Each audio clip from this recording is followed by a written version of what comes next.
Hi guys, today is March 9, 2026. Traveling again for official business for my company. Sasamahan ko na rin to ng pagsipat uli sa mga presyo ng gasolina. Ayun oh, dito sa Hebron talagang 60 na siya. Taas na yung ano. Isa sa mga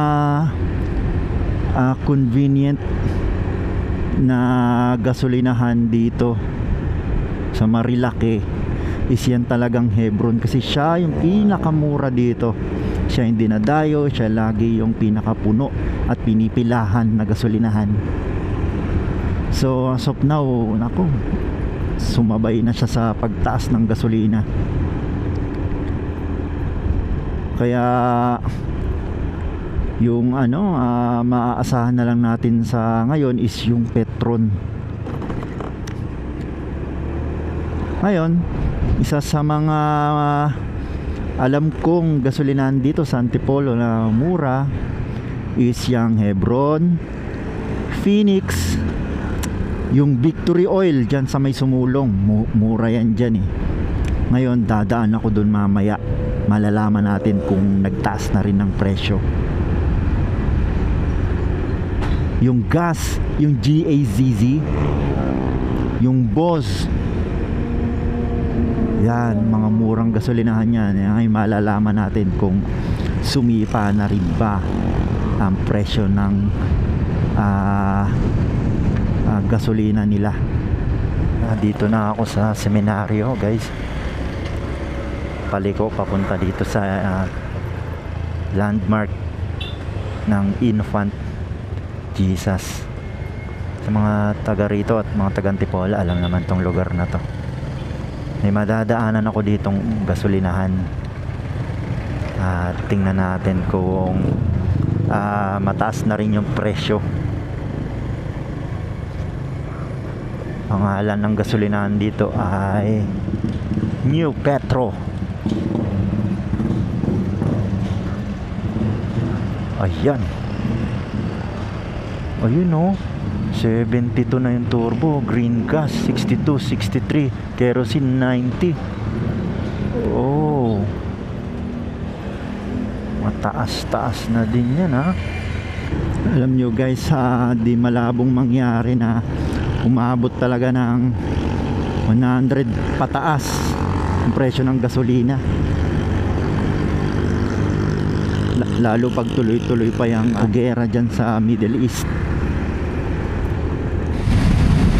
Guys, ito yung sinasabi ko na Victory Oil na mura ang bilihan ng gas dito sa may Sumulong.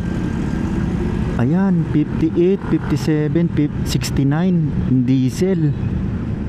Malapit na rin sa pag 60 yan ah. Uno Fuel 58, 57,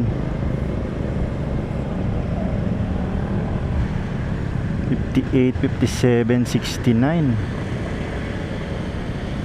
True no, 57, 58. Talagang doon lang sila naglalaro sa presyo, pero nasa 57 na sila eh. Nakita ako nung nakaraan 50, parang 60 na rin yata. Pero halos karamihan sa Petron hindi pa rin naman talaga tumaas ng gusto. Ay, kahit pa paano yung gas ko is sagot ng company namin. Hindi rin naman ganun kalugi siguro yung company namin sa pagdating sa fuel consumption ko, kasi 110 lang tong gamit ko.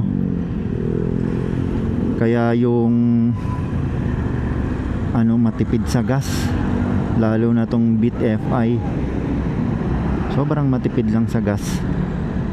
1 week ko sa full tank 200 pesos lang. malayo na yung nararating ko nun. Tsaka hindi naman ako araw-araw lumalabas o nagpupunta sa kung saan-saan.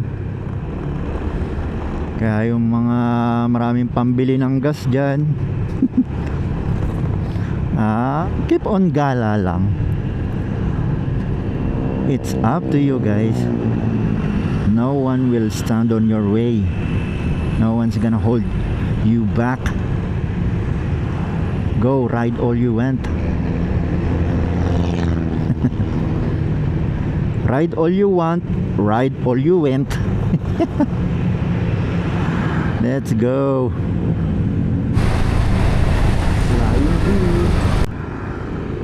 Diesel 6150, 5750. Pansin ko sa Shell talagang sobrang mahal ng gasolina nila kahit nung hindi pa nag oil price hike. 60, 68, 71 oh. Clean fuel 67, 63, 64. Caltex, hindi ko nasipat yung Caltex Ba't kaya ganun sa Shell? Parang halos 2 years na yata silang nagtaas, hindi nagbababa ng presyo. Dati dyan ako bumibili, loyal ako sa Shell kakaroon pa sila ng sale. Ngayon parang hindi na talaga nagbago yung presyo nila. Petron 58, 62, 72.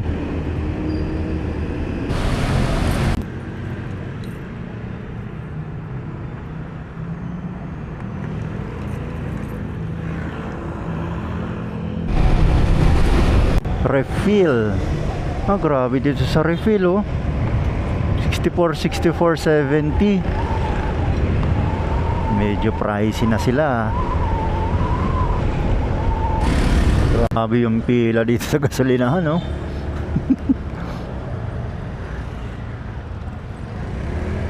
Hindi pa kasi masyado ditong nagtataas Wala. Ang haba ng pila. Grabe yung daming papagas. Dumog.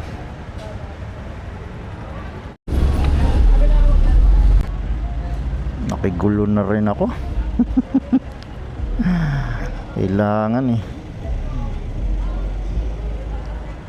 Kailangan nating makatipid kahit hindi tayo yung gumagasto sa gas.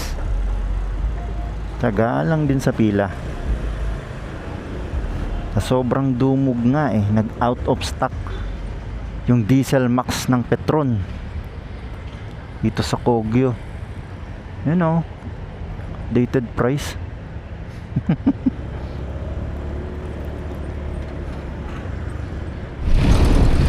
So yun na nga guys ang nakakapangambang mangyari